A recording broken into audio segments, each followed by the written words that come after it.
in the meantime, you've got, moms and wives and sons and daughters and brothers, and they're receiving the bodies of American soldiers coming home, and they're being told, your son died or your daughter died for democracy, complete nonsense. And meanwhile, everyone who's in the Afghan government are, again, warlords and drug lords. We had one of the great lies about the war was that the Taliban were running the drug trade. Completely not true. And the United Nations, to its credit, last year about this time, did put out some information that basically said, no, that was never true. Not the case. They were barely involved. They actually got less money from the drugs than from anything else, which is what we knew.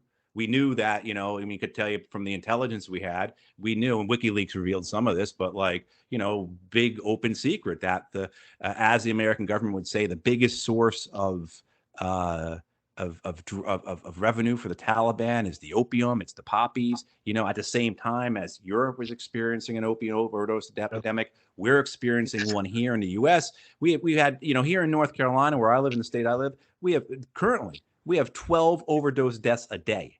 So our opioid epidemic has gotten worse and worse every year. It was only slowed down a little bit because of COVID, and then it picked back up because of COVID as well, but so you have it as occur, and the American government saying, nah, this is all got to do with the Taliban. This is why we have to fight them. They hate women. They love opium. They hate democracy. All these types of things. And, making a case for that this being some type of moral crusade, some type of noble venture, something virtuous about this war, and completely untrue. The biggest drug lords in Afghanistan was the Afghan government. The Afghan government was the one who controlled the drug trade. This is clear. For a while, the biggest drug lord, maybe not just in Afghanistan, maybe in the entire world, was President Karzai's half brother, Ahmed Wali Karzai. And none of this was secret. This was all open. And things like The Guardian or the New York Times or the Washington Post would publish these stories depicting all this. A guy named Akhundzada, who, had the New York Times correspondent, I think she was with the Times, it stumbled into his basement where there was, opium stacked as high as the ceilings, and this is the president's best friend. He ran the drug trade in Helmand. And, a guy named Marshall Fahim, who was the defense secretary, who the United States was not allowed to talk to directly because he had been indicted by the United States for drug trafficking in the years prior to 2001. And now we're giving this guy who's the defense secretary over there, the minister of defense, we're giving him planes and helicopters and everything else. What do you think they did with that? So this great lie about the drugs, just one thing on top of the other, and again, the funding, just to let people know, make people clear on that. We knew the funding for the Taliban came from the Pakistanis. It came from them siphoning off of American and Western contracts, where, you'd have, I had it in my case where the province I was in, the guy who was in charge of the schools in the province, 2 provinces over in Wardak province, his brother was a well-known Taliban commander. So when the teachers didn't get paid, where do you think that money went to? And we were the ones who were paying for all that, So that type of stuff. But we also knew that the Taliban taxed anything they could, just like anyone else would. But the biggest source of income for the Taliban was from the Gulf states, was from the Saudis, the Emiratis, the Kuwaitis, the Qataris. That was the biggest source of income by far for the Taliban, our friends in the Gulf. And that was just another lie. That was just one more thing you put on top of that, right? And everyone knows this, or if they don't know, it's just because they're willfully ignorant. They choose not to look at this. So, and then so it all builds up. It all builds up. And at the same time, as I said, the violence is occurring all around you. And you've got American and British. Now I was down south, so I worked a lot with the Brits and with the Canadians and the Dutch. And they're as bad as the Americans were. Just the willingness to lie to themselves, the willingness to ignore the reality of the war. And most of these men and some women were in positions where they were going to have to be unlucky to get killed because they were in command slots. So they were, eating in nice chow halls on Kandahar Air Base in air-conditioned offices, watching movies every night, that type of thing. They weren't out the grunts, with the infantry, you know, whether they be American or Canadian or Dutch or British or whoever out there killing and being killed. And just the kind of just that acceptance of not accepting reality. I think that was, for me, the anger that allowed me to resign, to say, I'm not going to go along with this. You all know it's wrong. You all know it's not going to work. We all know what's going to happen here. You're adding proverbial fuel to the fire here.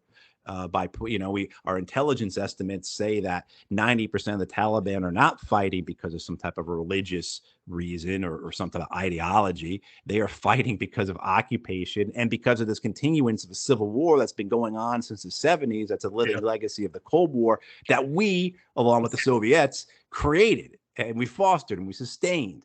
You know what I mean? So all those things build up. I know it's very long-winded, but it's complicated how you get to a point like that where you betray yourself, you betray who you are, you're afraid to do the right thing, you keep making excuses, you keep lying to yourself, and then finally you break down. And by breaking down, I think you are then able to say, you know, F it, I'm just gonna I'm quitting, I'm not taking part. And a lot of it, again, comes back to my anger and outright hatred for a lot of the people I worked with, whether they be Americans, Brits, Canadians, Dutch, whoever.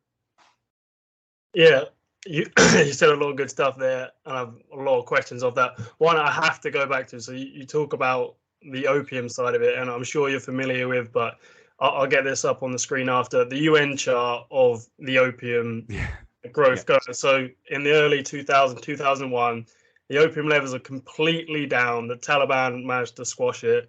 Right. The invasion happens and it goes right up, and obviously it correlates with the opioid crisis in Europe and the US, where pretty much most of the heroin that came from the opium came from Afghanistan. And you mentioned Harman al-Kaiser's half brother, and there was that New York Times article saying that he was on the payroll of the CIA. Right.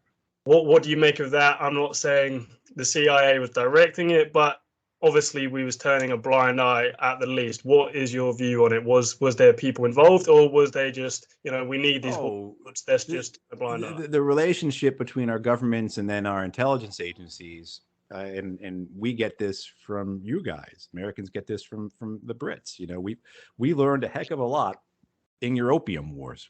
You know, we did, and there was an American presence there, and a lot of Americans.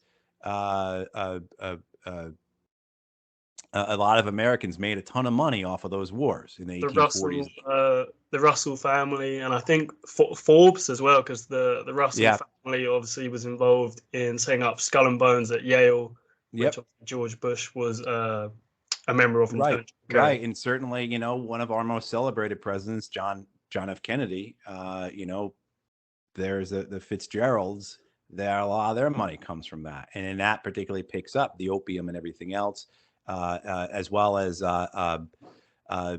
parts of John Kerry's family, our current climate czar, our former Secretary of State, longtime Senator of the United States, presidential candidate. His money comes from a lot of that, right? But this, particularly in the modern era, the complicity between Western governments and the drug trade is there. It's not as sensational as you've got American CIA officers loading up drugs into a plane in Afghanistan. It doesn't work that way, but it's the complicity. It's the, but it's more than that though, because, if you go, and this is true for whether it's at the end of the Second World War, the way the Americans and the British and the French work in the Mediterranean with the drug trade in the Mediterranean to help defeat the communists. I mean, that's a whole thing. If people go and look at the French efforts to recolonize, to keep Indochina, to keep Vietnam, and you go and you look and what was the major battle there? Dien Bien Phu. What was the big deal about Dien Bien Phu? Dien Bien Phu was a huge cross trading spot for the drug market there. And the amount of money the French government was bringing in because of that was massive.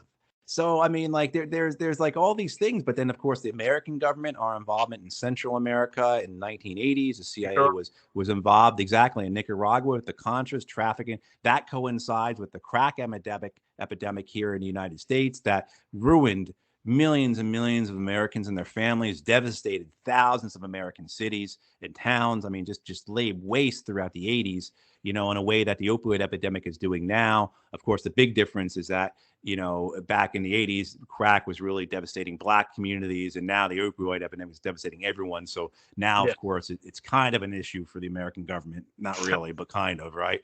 But you have all this continuance. And the idea of well, how does Afghanistan even get into the heroin trade? How does it even how is this even a thing for Afghanistan? It comes from the Brits bringing it to India, Pakistan, to grow, to sell to China, right?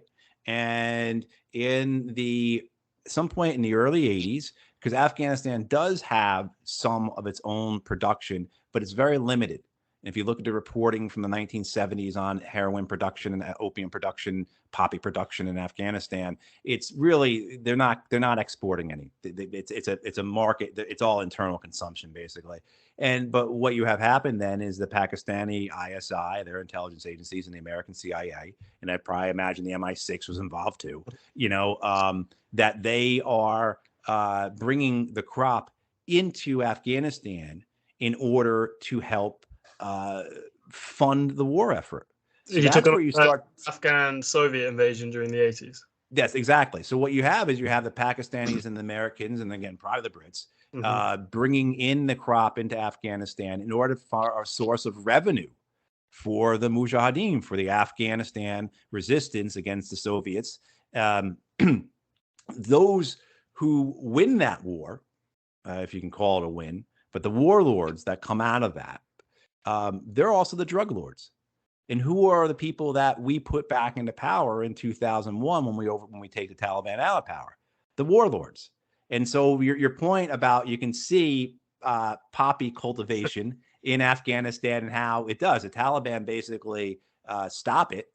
And then when they're thrown out of power, it just, exactly. It's people not familiar. You say you're going to put the chart up. Yeah, I mean, it is you clearly see it's almost it's comical in a lot of ways, if it wasn't so tragic, but exactly that you have, we put back in charge the drug lords, the guys who owned, and it's even crazier than that because I could tell you stories about how the programs work there. But, I'll give you one just to make sure people understand what we're talking about, how insane this all was, how criminal this all was.